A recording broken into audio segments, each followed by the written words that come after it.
परिषद के मेरे सहयोगी श्रीमान रामविलास पासवान जी, श्री CR चौधरी जी, अंगटाड के सेक्रेटरी जनरल डॉक्टर मुखिसा किट्टे, विभिन्न देशों से आए हुए प्रतिनिधिमंडल और यहां उपस्थित अन्य सभी महानुभाव, सबसे पहले आप सभी को कंज्यूमर प्रोटेक्शन जैसे महत्वपूर्ण विषय पर इंटरनेशनल कॉन्फ्रेंस के लिए बहुत बहुत बधाई देता हूं। इस कार्यक्रम में दक्षिण एशिया, साउथ ईस्ट एशिया और ईस्ट एशिया के कई देशों के प्रतिनिधि भी आज हमारे बीच में शामिल हैं। मैं आप सभी का इस कार्यक्रम में हृदय से बहुत बहुत स्वागत करता हूं। दक्षिण एशिया में ये अपनी तरह का ये पहला आयोजन है। मैं अंगटाड का भी आभारी हूं, जिसने भारत की इस पहल को मजबूती के साथ आगे बढ़ाया और उसे स्वरूप तक लाने में सक्रिय भूमिका निभाई। साथियों, दुनिया का ये भूभाग जिस तरह एक दूसरे से ऐतिहासिक रूप से जुड़ा हुआ है, वैसा अन्य जगहों पर कम ही देखने को मिलता है। हजारों वर्षों से हम ट्रेड, कल्चर, रिलीजन ऐसे कई पहलू से जुड़े हुए हैं। कोस्टल इकोनॉमी ने इस भूभाग को कनेक्ट करने के लिए सदियों से अहम योगदान दिया है। लोगों का आना जाना, विचारों का आदान प्रदान एक टू वे प्रोसेस रहा है, जिसका लाभ इस क्षेत्र के हर देश को कम अधिक मात्रा में मिलता रहा है।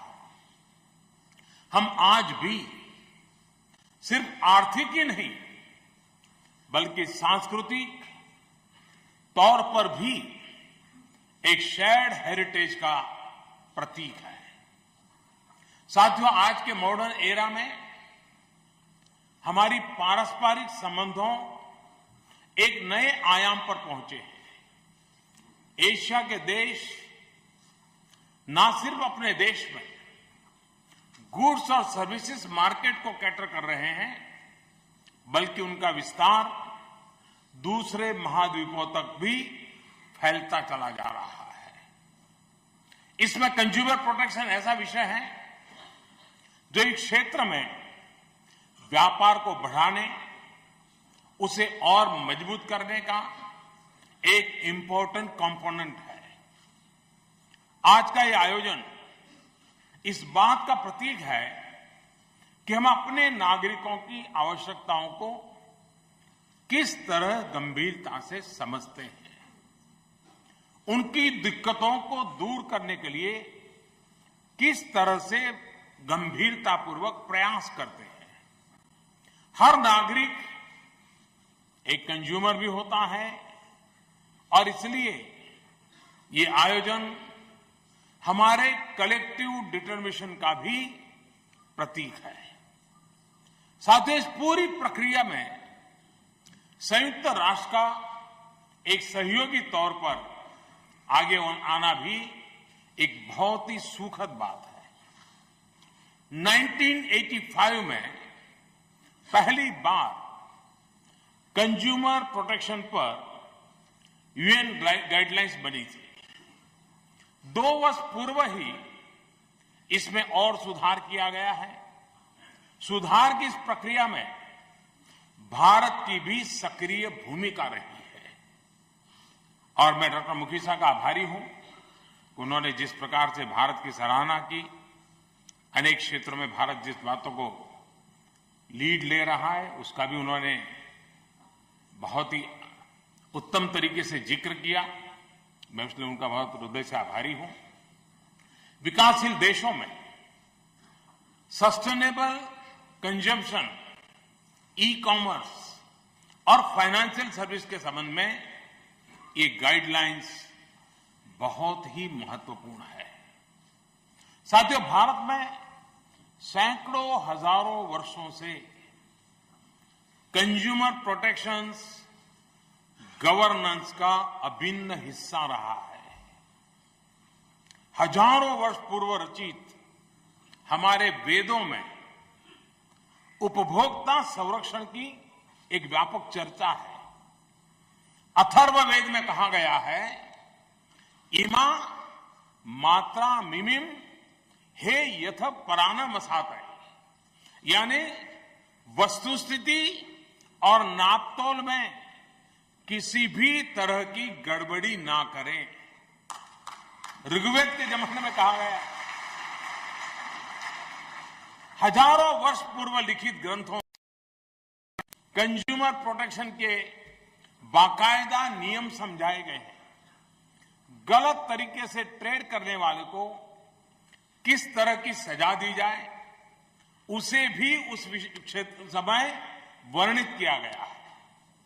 आप जानकर के हैरान होंगे कि लगभग 2500 साल पहले कौटिल्य के समय में बाकायदा शासन के लिए गाइडलाइंस परिभाषित की गई थी कि कैसे ट्रेड को रेगुलेट किया जाएगा और कैसे सरकार उपभोक्ता के हितों की रक्षा करेगी। कौटिल्य काल में शासन द्वारा जिस तरह की व्यवस्था थी, आज के हिसाब से अगर उन पदों को हम आज की टर्मिनोलॉजी में रखें तो उसका मतलब होता है director of trade, superintendent of standards, मैं समझता हूं कहा जा सकता है। हमारे यहां ग्राहक को भगवान माना जाता है। कई दुकानों में आपको लिखा मिल जाएगा, ग्राहक देवो भवः। चाहे कोई भी बिजनेस हो, उसका एकमात्र मकसद कंज्यूमर की संतुष्टि होना चाहिए। साथियों, भारत उन कुछ देशों में शामिल रहा है जिसने यूएन गाइडलाइंस एडॉप्ट होने के अगले ही साल यानी 1986 में अपना कंज्यूमर प्रोटेक्शन एक्ट लागू कर दिया था।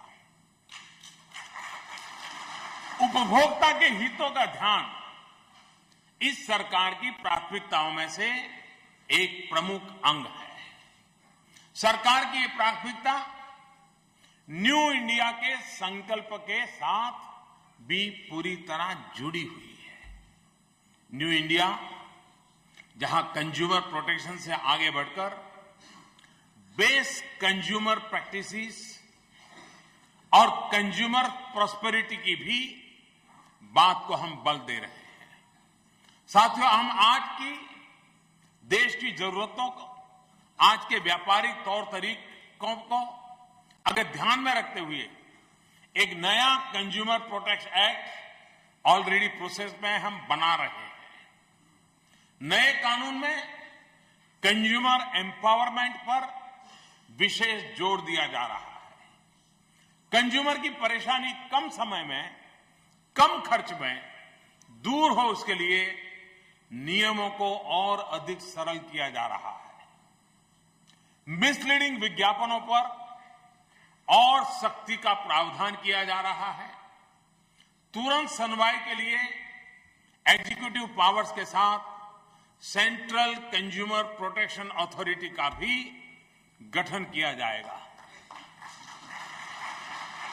हमने रियल एस्टेट रेगुलेटरी एक्ट बनाया है, जिससे घर खरीदने वाले उपभोक्ताओं के हितों का संरक्षण हुआ है और विशेष करके मध्यम वर्ग, निम्न मध्यम वर्ग का व्यक्ति जो जीवन की पूरी कमाई घर बनाने के लिए खर्च कर देता है, उसके लिए प्रोटेक्शन मतलब उसकी पूरी एक जिंदगी के अरमानों के प्रोटेक्शन का दायरा बन जाता है। पहले बिल्डरों की मनमानी की वजह से वर्षों तक लोगों को अपने घरों के लिए इंतजार करना पड़ता था। फ्लैट के एरिया को लेकर भी भ्रम की स्थिति बनी रहती थी। अब इस नए कानून RERA के बाद केवल रजिस्टर्ड डेवलपर्स ही सभी आवश्यक परमिशन प्राप्त करने के बाद घर की बुकिंग कर सकेंगे। सिर्फ एक पैम्फलेट छाप करके लोगों के रुपये नहीं बटोर सकते। इसके साथ ही सरकार ने बुकिंग अमाउंट की सीमा को भी 10% पर फिक्स कर दिया है, वरना पहले एडवांस में 25, 30, 40% तक, 50% तक लोगों से पैसे हथिया लिए जाते थे। पहले यह होता था कि बिल्डर घरों की बुकिंग के बाद मिलने वाले जो पैसे होते थे उसको दूसरे प्रोजेक्ट में लगा देते थे। अब सरकार ने ऐसा प्रावधान किया है कि खरीदार से मिलने वाली 70% राशि एस्क्रो अकाउंट में डालनी होगी और ये राशि उसी प्रोजेक्ट पर ही खर्च की जाएगी। इसी तरह bureau of Indian standard act भी बनाया गया है। अब पब्लिक या कंज्यूमर इंटरेस्ट से जुड़ी किसी भी वस्तु या सेवा को कंपलसरी सर्टिफिकेशन के अंतर्गत लाया जा सकेगा और इसके तहत खराब क्वालिटी की वस्तुओं को बाजार से रिकॉल करने और उससे अगर उपभोक्ता को नुकसान हुआ है तो उसकी कॉम्पनसेशन का भी प्रावधान किया गया है। अभी हाल ही में भारत ने goods and services tax GST को भी लागू किया है। GST के बाद देश के अलग अलग तरह के दर्जनों इनडायरेक्ट टैक्स का जाल खत्म हुआ है। कितने ही तरह के हिडन टैक्स अब खत्म हो चुके हैं। उपभोक्ता को अब सामने रिसिप्ट पर दिखता है कि उसने कितना टैक्स राज्य सरकार को दिया, कितना टैक्स केंद्र सरकार को दिया। बॉर्डर पर ट्रकों का लगने वाला लंबा जाम भी खत्म हो गया है। GST से देश को एक नया बिजनेस कल्चर मिल रहा है और लॉन्ग टर्म में GST का सबसे बड़ा फायदा कंज्यूमर्स को ही होने वाला है। मध्यम वर्ग, निम्न वर्ग, गरीब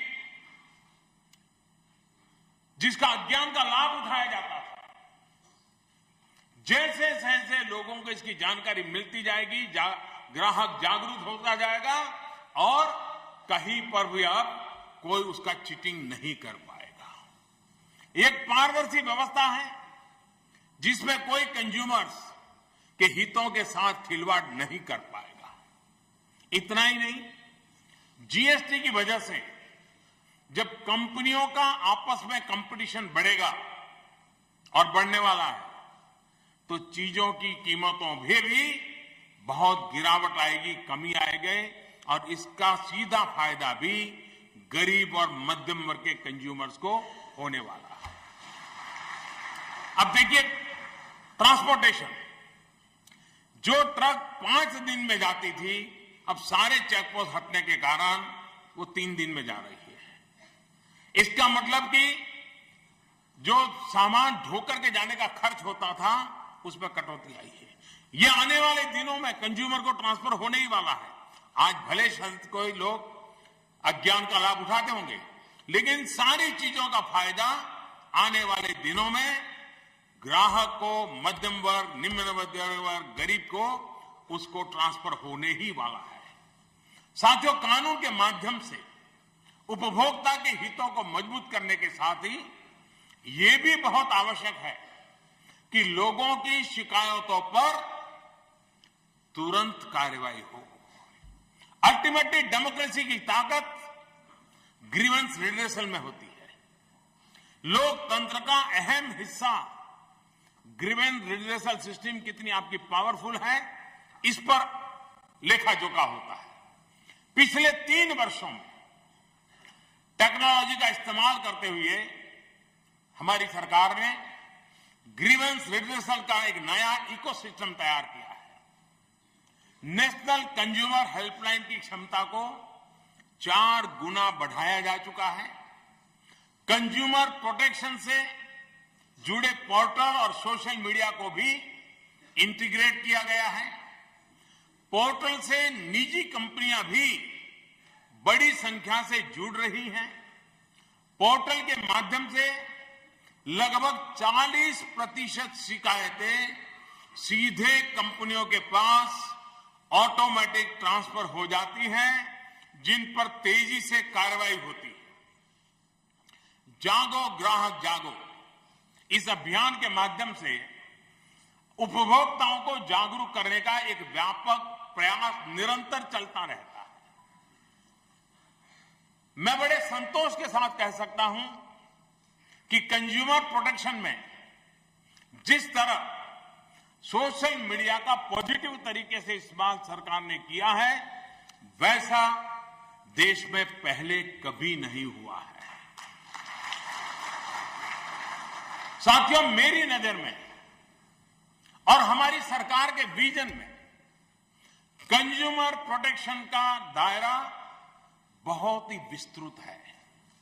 किसी भी देश का विकास और कंज्यूमर प्रोटेक्शन एक दूसरे के पूरक होते हैं, वो जुड़वा भाई होते हैं।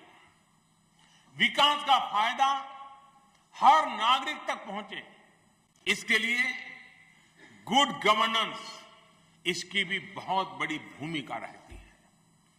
जब आप सरकार के नाते ये सुनिश्चित करते हैं कि नागरिक तक उसके अधिकार पहुंचे, नागरिक तक वो सेवाएं पहुंचे जिनसे वो अज्ञानवश वंचित रह जाता है, तब भी आप कंज्यूमर के हितों को प्रोटेक्ट करते हैं। ये गुड गवर्नेंस के माध्यम से संभव होता है। देश के लोगों को क्लीन एनर्जी के लिए उज्ज्वला योजना, हेल्थ एंड हाइजीन के लिए स्वच्छ भारत अभियान, फाइनेंशियल इंक्लूजन के लिए जनधन योजना, ये ऐसी कई योजनाएं इसी भावना को प्रतिबिंबित करती है। 2022 तक, जबकि आजादी के 75 साल हो रहे हैं और भारत जब आजादी के 75 साल मना रहा है, तब 2022 तक देश के हर व्यक्ति के पास अपना घर हो, इस पर भी सरकार बहुत व्यापक रूप से काम कर रही है।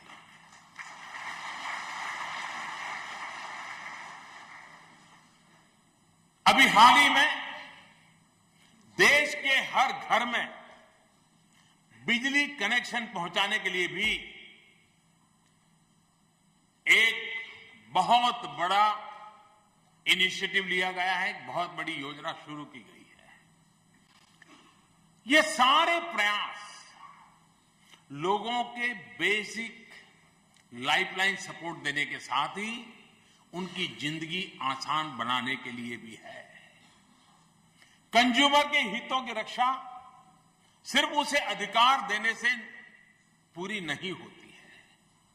भारत में हम उस दिशा में भी काम कर रहे हैं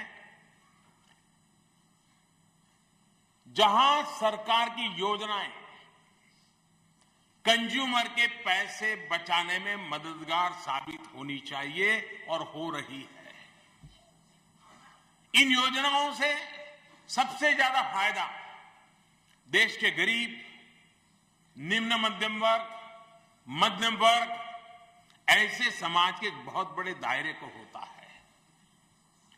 बाय एंड लार्ज वो लॉ अबाइडिंग सिटीजन होते हैं, वे कानून का पालन करने वाले मध्यम वर्गीय लोग होते हैं। उनको हम जितना सपोर्ट देंगे उतनी हमारी व्यवस्थाएं और अधिक ताकतवर बनेगी। आपको जानकारी होगी कि यूनिसेफ ने अभी हाल ही में भारत में एक सर्वे के नतीजों की घोषणा की है। सर्वे के मुताबिक स्वच्छ भारत मिशन के बाद जो गांव खुले में शौच से मुक्त हो गए हैं, उन गांवों में प्रत्येक परिवार को सालाना 50,000 रुपयों की बचत हो रही है। वरना यही राशि परिवार को बीमारियों के इलाज, अस्पताल आने जाने और दफ्तर से ले गई छुट्टियों आदि पर खर्च करने के लिए मजबूर होना पड़ता था। अब ये कंज्यूमर की नजर से हम देखें इस घटना को, तो हमने उसके 50,000 रुपए बचाना, ये अपनी उसकी एक कंज्यूमर के नाते परचेजिंग पावर भी बढ़ाते हैं और उसकी अर्थव्यवस्था को प्रायोरिटी देने के लिए हम सुविधा प्रोवाइड करते हैं। साथियों, गरीबों को सस्ती दवा के लिए भारतीय जन औषधि परियोजना हमने प्रारंभ की है। 500 से ज्यादा दवाइयों की कीमत को कम करके उन्हें आवश्यक दवाइयों के लिस्ट में रखा गया है। स्टेंट की कीमत में कैपिंग करके स्टेंट को 85% तक सस्ता किया है। मध्यम वर्ग का परिवार, अगर परिवार के एक व्यक्ति को हृदय की बीमारी हो जाए और स्टेंट लगवाना हो तो 2.5 लाख, 3 लाख, 2 लाख कहां से खर्च करेगा? सरकार ने इंटरवेंशन किया। एज ए कंज्यूमर, एक हार्ट पेशेंट कंज्यूमर भी है और उसको अगर 85% कम कीमत से वही स्टेंट मिल जाए, मैं समझता हूं आधी हृदय की बीमारी तो यूं ही चली जाएगी। यही तो कंज्यूमर प्रोटेक्शन होता है। हाल ही में घुटने के इम्प्लांट्स की कीमत को भी सरकार ने नियंत्रित कर दिया है। आज शायद ही कोई परिवार होगा जहां 50 के बाद घर में घुटने की शिकायत वाले लोग न मिले और फिर डॉक्टर उसको बता देते बस मैकेनिकल इंजीनियरिंग में जैसे पुर्जा बदल देते, आओ पुर्जा बदल देंगे, और फिर वो बहुत बड़ा लंबा चौड़ा बिल दे देते हैं। हमने इसके लिए व्यवस्था की, उसकी कीमतें कम की। जो रिटायर्ड लोग हैं, जो पेंशनर्स हैं, वे कंज्यूमर भी हैं। उस आयु में उनको इतनी बड़ी मदद, मैं समझता हूं पेंशन की बढ़ोतरी से भी ये बचत ज्यादा उसको ताकत और विश्वास देती है। ये काम सरकार का अप्रोच है। हमारी सोच कंज्यूमर प्रोटेक्शन से आगे जाकर कंज्यूमर इंटरेस्ट प्रमोशन की ओर भी है। कंज्यूमर इंटरेस्ट में लोगों के पैसे बचाने का एक और उदाहरण मैं आपके सामने रखता हूं और वो है हमारी उजाला स्कीम। ये पूरी स्कीम सिर्फ कंज्यूमर के हित नहीं सीमित नहीं, कंज्यूमर के इंटरेस्ट को भी चिंता करता है। आपने देखा होगा, वैसे चीज बहुत छोटी लगती है लेकिन इसका प्रभाव कितना होता है। उजाला योजना, ये साधारण सी स्कीम एलईडी बल्ब के वितरण की, लेकिन परिणाम असाधारण है। जब ये सरकार आई थी तो एक एलईडी बल्ब, उसकी कीमत 350 रुपये से ज्यादा में वो बिकती थी। सरकार ने उसमें इंटरवेंशन किया, बारीकियों में देखा, एलईडी का बल्ब प्रोडक्शन उसकी दिशा में देखा, उसका मार्केट बने इसकी चिंता की, और जो बल्ब 350 रुपये में बिकता था, अब उजाला स्कीम के तहत केवल 40-45 रुपये में वो बल्ब उपलब्ध है। अब कोई मुझे बताए कि देश के मध्यम वर्ग के व्यक्ति के जेब में पैसा बचा कि नहीं बचा, उसके इंटरेस्ट को प्रोटेक्ट किया कि नहीं किया।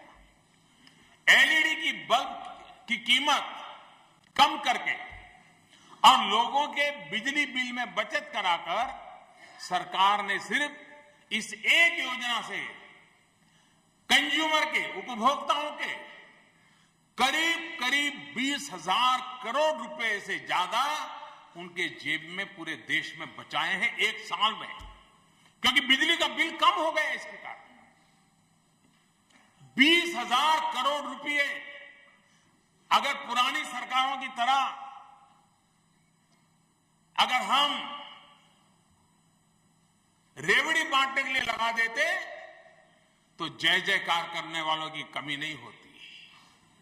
लेकिन हमने कठिन रास्ते चुने, लेकिन कंज्यूमर के इंटरेस्ट को प्रोटेक्ट करने के तरीके को साथ चुने हैं। 20,000 करोड़ रुपए कम नहीं होता है। इतना ही नहीं है, बिजली बचने के कारण एनवायरमेंट को कितना फायदा हो रहा है। अगर इतनी ही बिजली का कारखाना लगाना होता तो शायद 50-60 हजार करोड़ रुपए उतनी बिजली उत्पादन के लिए कारखाने लगाने पड़ते। वो तो एक एक्स्ट्रा बेनिफिट हुआ है। साथियों, इन्फ्लेशन पर लगाम लगाने के लिए भी और उसके वजह से गरीब और मध्यम वर्ग के कंज्यूमर्स का आर्थिक फायदा हुआ है।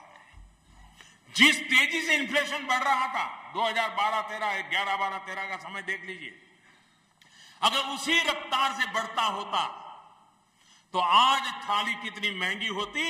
अगर इसका हिसाब लगाओगे तो कोई भी बड़ा अर्थशास्त्री चौंक जाता कि हिंदुस्तान का आदमी खाता कैसे। लेकिन इस सरकार ने कदम उठाए, इन्फ्लेशन को कम किया, थाली पर बढ़ने वाले बोझ को रोक दिया, कुछ कीमतों में सस्ता होने में सफल हुए, इन्फ्लेशन कम होता गया। इससे भी कंज्यूमर के जेब में पैसे बचे हैं, कंज्यूमर के इंटरेस्ट की रक्षा हुई है। शायद ही मध्यम वर्ग, निम्न मध्यम वर्ग के परिवारों की इतनी बारीकी से चिंता शायद इस देश में पहले कभी नहीं हुई होगी। टेक्नोलॉजी के माध्यम से पब्लिक डिस्ट्रीब्यूशन सिस्टम को मजबूत करके भी ये सुनिश्चित किया जा रहा है कि जिस गरीब का सस्ते खाद्यान्न पर अधिकार है उसे ही वो अनाज मिलना चाहिए। साइफन नहीं होना चाहिए, चोरी होकर के फ्लोर मिल में नहीं जाना चाहिए गेहूं, गरीब के पेट में जाना चाहिए। ये भी कंज्यूमर के इंटरेस्ट के प्रोटेक्शन की हमारी कमिटमेंट का उदाहरण है। डायरेक्ट बेनिफिट स्कीम के तहत लाभार्थियों के बैंक अकाउंट में सीधा पैसा ट्रांसफर करके सरकार ने 57,000 करोड़ रुपए से ज्यादा की रकम को गलत हाथों में जाने से रोक दिया है। कोई तो थे बिचौलिए, कोई तो थे दलाल, जिनके पास से पैसा जाता था। आधार की सबसे बड़ी सफलता यह है कि जिसका हक है उसको हक का देने में आधार एक बहुत बड़ी भूमिका अदा कर रहा है। और 57,000 करोड़ रुपया प्रति वर्ष, एक बार नहीं, प्रति वर्ष 57,000 करोड़ रुपया चोरी होती थी और उसको भ्रष्टाचार के रूप में कभी बाजार के अखबारों में कभी छपा नहीं है। वो जैसे 2G का छपता था, कोयले का छपता था, इसका नहीं छपा, क्योंकि इतने छोटी रकमों की चोरी हुआ करती थी कि इसको पता नहीं चलता था। कंज्यूमर के इंटरेस्ट की चिंता करने के कारण सरकार ने टेक्नोलॉजी का उपयोग किया, ट्रांसपेरेंसी पर जोर लगाया, और उसी का परिणाम है कि जो हकदार है उसका हक आज न कोई छीन सकता है। जिसका हक है उसको पूरा का पूरा 1 रुपया का 15 पैसे हुए बिना 1 रुपया का 100 पैसा उसके पास जा रहा है। ये काम कंज्यूमर इंटरेस्ट का सबसे बड़ा उदाहरण है। साथियों, सस्टेनेबल डेवलपमेंट गोल्स और उसकी प्राप्ति के लिए आवश्यक है कि कंज्यूमर भी अपने साझा उत्तरदायित्व समझते हुए अपने कर्तव्यों का निर्वहन करे। यहां इस अवसर पर मैं दूसरे देशों से आए हुए अपने साथियों को गिव इट अप स्कीम के बारे में विशेष तौर पर बताना चाहूंगा। हमारे यहां रसोई गैस के सिलेंडर पर लोगों को सब्सिडी दी जाती है। क्लीन कुकिंग की तरफ हमारा बल है। लेकिन जब मैंने एक बार लाल किले से लोगों को अपील की 15 अगस्त को कि अगर आप अफोर्ड करते हैं तो आपको इतनी सब्सिडी की क्या जरूरत है, सालाना 1000-1500 रुपया लेने की क्या जरूरत है, आप छोड़ते क्यों नहीं? मैं आज बड़े संतोष के साथ कह सकता हूं और दुनिया का जो माहौल है उसके सामने भारत में सामान्य मानवीय ने जो मिसाल दिखाई है, एक उदाहरण है। 10 मिलियन से ज्यादा लोग, 1 करोड़ से ज्यादा लोगों ने सिर्फ मेरे कहने मात्र से अपनी गैस सब्सिडी को सरेंडर कर दिया। मैं समझता हूं यह है पार्टनरशिप। जो गरीब है, सामान्य है, जिसको अब व्यवस्था मिलनी चाहिए, जिसको अब व्यवस्था ने आगे बढ़ाया है, उसने छोड़ने के लिए आगे आना चाहिए। ये प्रयोग मैं समझता हूं देश को एक नया भारत का परिचय कराने वाली बात है कि आज भी मेरे देश में वो ईमानदारी, समाज के लिए कुछ करने की भावना जन जन में व्याप्त है और इस सरकार ने उसके साथ अपने आप को कनेक्ट किया है। लोगों ने जो गैस सब्सिडी छोड़ी वो हमने सरकारी खजाने में नहीं डाली। हम तिजोरी भर सकते थे, लेकिन वो हमने काम नहीं किया। हमने उस गैस सब्सिडी का फायदा जिनको लकड़े के चूल्हे से रोटी पकानी पड़ती थी, जो मां बीमार हो जाती थी, जो एनवायरमेंट को नुकसान होता था, हमने करीब 3 करोड़ परिवारों को जिसने कभी गैस का चूल्हा नहीं देखा था, क्लीन कुकिंग के लिए सोचा नहीं था, उनको मुफ्त में गैस कनेक्शन दे करके हमने इस बात को और ट्रांसफर कर दिया। ये एक उदाहरण है कि कैसे प्रत्येक कंज्यूमर के शेयर्ड कंट्रीब्यूशन से हम दूसरे का फायदा होता है और समाज में भी अपने कर्तव्यों के प्रति एक पॉजिटिव डिवोटेड भाव से एक नया माहौल बनता है। साथियों, सरकार देश के ग्रामीण क्षेत्रों में रहने वाले उपभोक्ताओं को डिजिटल एम्पावरमेंट के लिए, जैसे आपने उल्लेख किया मुकेश जी ने, प्रधानमंत्री ग्रामीण डिजिटल साक्षरता अभियान चला रही है। इसके तहत 6 करोड़ घरों में और हर घर में से एक व्यक्ति को डिजिटल रूप से साक्षर बनाने का एक बहुत बड़ा अभियान भारत सरकार ने हाथ में लिया है। इस अभियान से गांव के लोगों को डिजिटल लेन देन, डिजिटल तरीके से सरकारी सेवाओं को प्राप्त करने में और सहूलियत मिलेगी। वो दिन दूर नहीं होगा जब jam Trinity Jan Dhan Aadhaar mobile पूरे गवर्नेंस के केंद्र बिंदु में ये जैम रहने वाला है। जनधन आधार मोबाइल, एक अपने मोबाइल फोन पर वो सरकार से सीधा संपर्क कर सके, वो दिन दूर नहीं है। लेकिन उसमें ह्यूमन रिसोर्स डेवलपमेंट के तहत भारत के 6 करोड़ ग्रामीण परिवारों में हर परिवार में एक बंदा डिजिटली लिटरेट हो, उसका एक बहुत बड़ा अभियान हमने चला है। भारत के गांव में डिजिटल जागरूकता भविष्य के लिए एक बहुत बड़ा ई कॉमर्स मार्केट को भी बल देने की संभावना मैं देख रहा हूं।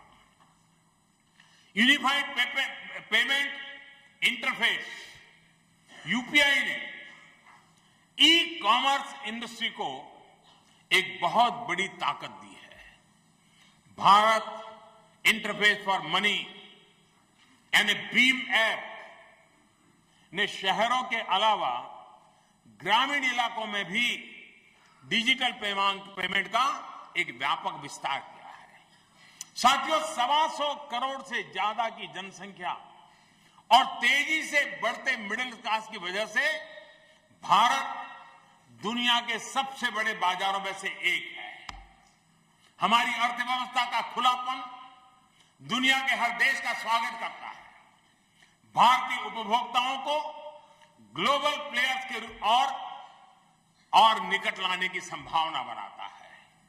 मेक इन इंडिया के माध्यम से हम ग्लोबल कंपनीज को भारत में ही प्रोड्यूस करने और यहां के विशाल मानव संसाधनों का बेहतर इस्तेमाल करने के लिए एक प्लेटफॉर्म दे रहे हैं। और मैं निमंत्रण भी दे रहा हूं साथियों, धरती के इस हिस्से में यह अपनी तरह की पहली कॉन्फ्रेंस है। हम में से प्रत्येक देश अपने अपने तरीके से अपने देश के उपभोक्ताओं के हितों की रक्षा करने में जुटा हुआ है। लेकिन हमें यह भी ध्यान में रखना होगा कि बढ़ते हुए ग्लोबलाइजेशन के साथ पूरा विश्व एक सिंगल मार्केट की ओर आगे बढ़ रहा है और इसलिए इस तरह के आयोजन के माध्यम से एक दूसरे के अनुभवों से सीखना, कॉमन अंडरस्टैंडिंग के बिंदु तलाशना और कंज्यूमर प्रोटेक्शन से जुड़े किसी रीजनल कोएलिशन के निर्माण की संभावनाओं पर चर्चा मैं समझता हूं बहुत ही अहम है, महत्वपूर्ण है। 400 करोड़ से ज्यादा का कंज्यूमर बेस, बढ़ती हुई purchasing power, young demographic profile, हम एशियाई देशों में एक बिजनेस का बहुत बड़ा आधार है। ई कॉमर्स और लोगों की बढ़ती ट्रांस बॉर्डर मोबिलिटी की वजह से आज क्रॉस बॉर्डर ट्रांजैक्शन लगातार बढ़ रहा है। ऐसे में कंज्यूमर का भरोसा बनाए रखने के लिए यह बहुत आवश्यक है कि हर देश में मजबूत रेगुलेटरी सिस्टम हो और उस सिस्टम के बारे में दूसरे देशों को भी आवश्यक जानकारी हो। दूसरे देशों के उपभोक्ताओं से जुड़े मामलों में तेजी से की गई कार्रवाई करने के लिए कोऑपरेशन का फ्रेमवर्क होना भी उतना ही आवश्यक है।